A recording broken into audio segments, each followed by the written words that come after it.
Direction के बारे में। ये ध्यान दो, एक डायरेक्शन आपकी ये है और ये डायरेक्शन ये है, ठीक है। डेल्टा टी जितना छोटा हो जाएगा ये ज्यादा दूर नहीं जा पाएगा, और बिल्कुल जीरो हो जाता है तो पैरेलल हो जाती है इसके। इसका मतलब ये जो दो वेक्टर्स हैं v1 एंड v2, ओके, जितना डेल्टा टी छोटा छोटा छोटा होगा उतना ये भी पास पास पास आ जाएंगे। बिल्कुल ही डेल्टा टी टेंड्स टू की जीरो में ये लगभग लगभग पैरेलल हो जाएंगे, लगभग लगभग, ठीक है। और जो इनके एरो से एरो ज्वाइन करने वाला वेक्टर, इसकी डायरेक्शन ऐसे में डेल्टा टी के बहुत छोटा होने पे पैरेलल पैरेलल पैरेलल होते जा रहे हैं, और इस पे भी ध्यान रखो जरा, जब बिल्कुल पैरेलल हो जाएंगे तो फिर ये डिफरेंस इन दोनों के ही परपेंडिकुलर हो जाए। मानते हो कि नहीं मानते हो? और ये क्या है वेलोसिटी? ये टेंजेंशियल है, दोनों वेलोसिटी टेंजेंशियल है। टेंजेंट का परपेंडिकुलर क्या विशेषता होती है? सेंटर से आता है। हर टेंजेंट का परपेंडिकुलर सेंटर से होकर जाएगा, यानी डेल्टा वी की डायरेक्शन सेंटर की तरफ, ठीक है। और डेल्टा वी अगर सेंटर की तरफ है तो डेल्टा टी से डिवाइड कीजिए तो स्केलर होगा ना, तो सेंटर एक्सीलरेशन की डायरेक्शन भी सेंटर की तरफ। ये ऐसा एक्सीलरेशन है जिसकी डायरेक्शन हमेशा सेंटर की तरफ रहेगी, और यही कारण इसका नाम क्या होगा? Centripetal, okay, centripetal acceleration. मैं फोर्स क्यों कह रहा हूं बीच में, ये अभी तुरंत इसका राज खुलने वाला है, ठीक है। क्या है डाली? Direction of centripetal acceleration. तो अगर एक्सीलरेशन, अगर मात्र सर्कुलर पाथ पे होने के कारण आप ये सिद्ध कर चुके हो कि इस एक्सीलरेशन से बचना इम्पॉसिबल है, ये तो होगा ही होगा, तो भी ये भी सही हुआ कि एक्सीलरेशन आता कहां से? क्या लगाने से? फोर्स लगाने, यानी ये फोर्स भी फिर निश्चित रूप से जिधर फोर्स लगाते हैं वो एक्सीलरेशन डायरेक्शन होती है, F = ma। तो जिधर ए की डायरेक्शन वही फोर्स डायरेक्शन भी है। तो अगर आपने ये सिद्ध कर दिया कि इस पे अगर सर्कुलर पाथ पे है तो सेंटर की तरफ एक्सीलरेशन है, सिद्ध कर दिया, तो सेंटर की तरफ फोर्स भी है, ठीक है। बिना सेंटर की तरफ फोर्स लगे ये चक्कर काटने वाला नहीं, ठीक है। ये मैंने चक्कर काटा है, तो कौन सा फोर्स लग रहा है इस पे? खिंचाव, रस्सी खींचेगी ना, तेज चलाओ टूट भी सकती है, यानी कि रस्सी का खिंचाव लग गया इसके ऊपर, और दूसरा एंड कहां का? सेंटर पे। तो इस पे खिंचाव कहां लग गया? सेंटर की तरफ। बिना सेंटर की तरफ फोर्स लगे तो भूल जाओ कि सर्कुलर मोशन होगा, ठीक है। संसार भर का कोई सा भी सर्कुलर मोशन ले लो। चलो बात करते हैं अर्थ की।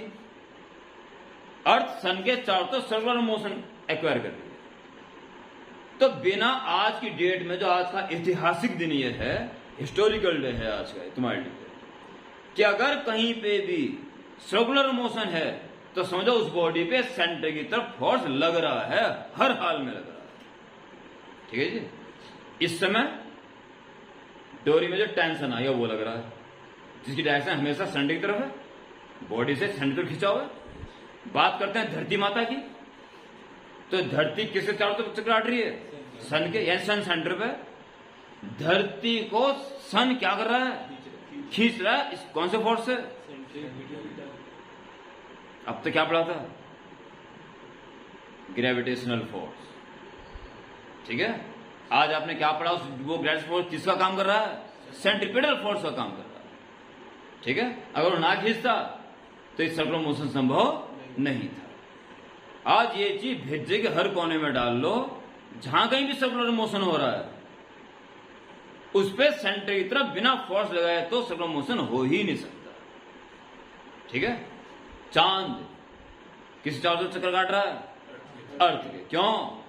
क्योंकि चांद पे अर्थ की तरफ एक फोर्स लग रहा है, फोर्स ऑफ ग्रेविटेशन, और सेंटर कौन है? अर्थ है।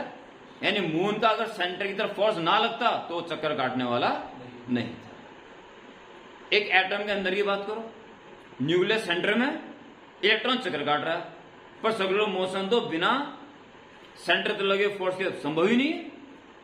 तो कौन है सेंटर में? न्यूक्लियस। न्यूक्लियस में कौन सा चार्ज है? पॉजिटिव। किस कारण से? प्रोटॉन से कारण से पॉजिटिव चार्ज, जो कि इलेक्ट्रॉन को लगातार खींच रहा है अपनी तरफ, फोर्स लग गया सेंटर की तरफ, इसी कारण से लगातार सदियों काल तक चक्कर काट रहा है। ठीक है। जब कभी ये ब्रह्मांड बना होगा या हमारा सोलर सिस्टम बना होगा तो ये 9 ग्रह के साथ और भी ईंट पत्थर और बड़े बड़े ऑब्जेक्ट रहे होंगे, जिनको सेंटीमीटर फोर्स मिल गया वो तो बच गए जीवन भर के लिए, वो तो सदियों काल तक चक्कर काट रहे हैं। जिन्हें नहीं मिला होगा वो या तो कछुआ छाप बनाते हुए अंदर आके सन के अंदर गिर चुके होंगे, या कछुआ छाप बनाते हुए बाहर जा चुके होंगे। ठीक है। आज हमारे पास लोहा है, तांबा है, नाइट्रोजन है, हाइड्रोजन है, सबके सबको मेल्टिव उसमें टेबल में जगह दे दी गई है। क्या पता क्या क्या रहे होंगे शुरू में? मेथेन, एथेन, एनामेना, गैजा बैजा, लाकू पाकू, पता क्या क्या रहे होंगे, पर सबके अस्तित्व कहां है? खत्म है। क्योंकि उनके जो इलेक्ट्रॉन नहीं होंगे उन्हें सेंटर की तरफ घूमने के लिए पर्याप्त सेंटीमीटर फोर्स नहीं मिला होगा, या तो गुड़गुड़ गुड़गुड़ करके खत्म हो गए होंगे, या गुड़गुड़ गुड़गुड़ करके कहीं और जा चुके होंगे, खत्म। ठीक। वे भाग्यशाली रह गए बस जिन्हें सेंटीमीटर फोर्स प्राप्त हो। वे सदियों काल तक चक्कर काट रहे हैं और वे सारी जो ऑब्जेक्ट्स हैं वे सारे मैटेरियल संसार में अस्तित्व में है। हमारा जीवन इस पृथ्वी पे है क्योंकि पृथ्वी है। अब पृथ्वी संसार तो चक्कर काट रही है दिन रात, सर्दी मौसम, ये सारे काम हो रहे हैं। तो क्यों हो रहे हैं? फोर्स लग रहा है, इसी कारण चक्कर काट रहा है। आप में से जितने बच्चे बैठे हैं, क्या अगर मैं आपको ये दे दूं कि लो उसे घुमाओ, परंतु इसमें टेंशन नहीं आना चाहिए, बहुत तेज तेज घुमाओ और डोरी बिल्कुल ढीली होनी चाहिए, जैसे कि ये ऐसी ढीली होनी चाहिए डोरी, और घुमाओ तो क्या घुमा पाओगे?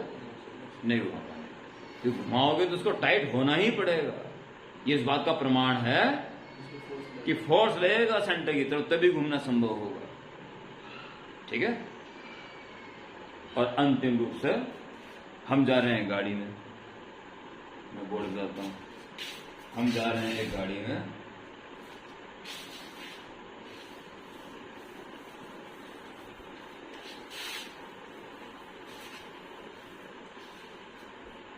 बड़ा बहुत अच्छा एग्जाम्पल है।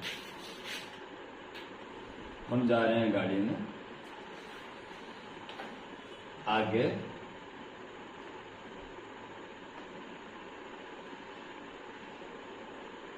एक टैंकर पलटा मिला हुआ है और इसका तेल सारा रोड पे नहीं। अब रोड बिल्कुल स्मूथ है, अब से कोई फ्रिक्शन नहीं। हम जा रहे हैं गाड़ी में और यहां पहुंच गए,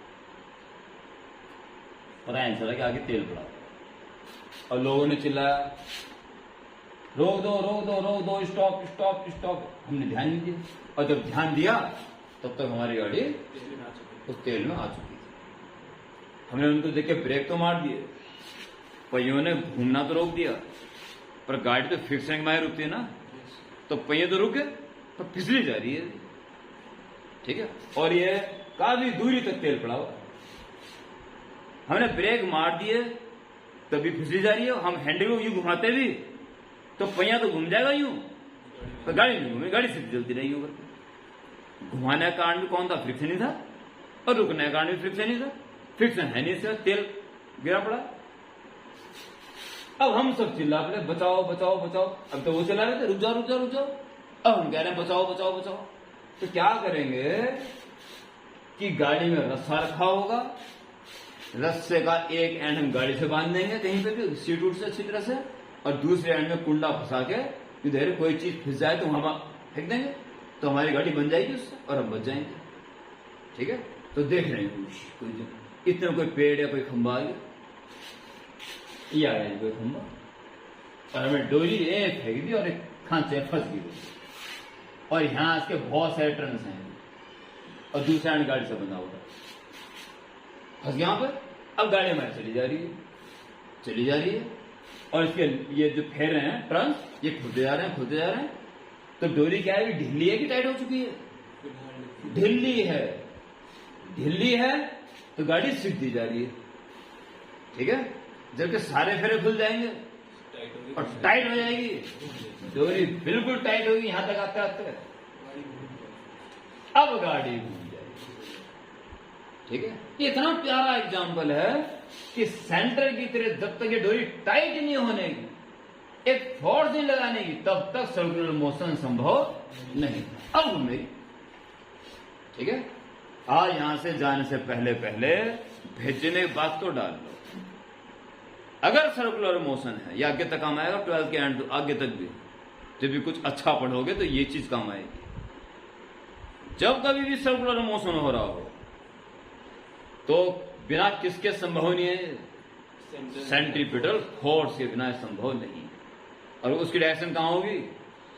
सेंटर की तरफ। वो फोर्स बॉडी पे ही लगेगा, सेंटर की तरफ। अगर सेंटर की तरफ कोई फोर्स काम नहीं कर रहा है तो सर्कुलर मोशन इम्पॉसिबल, ठीक है। ये भेजे में घुस गई बात, ठीक, बहुत सी बात है। अब जो मैं लिखाऊंगा सेंट्रीपिटल फोर्स, उसे लिख के आज ये कहानी खत्म करेंगे।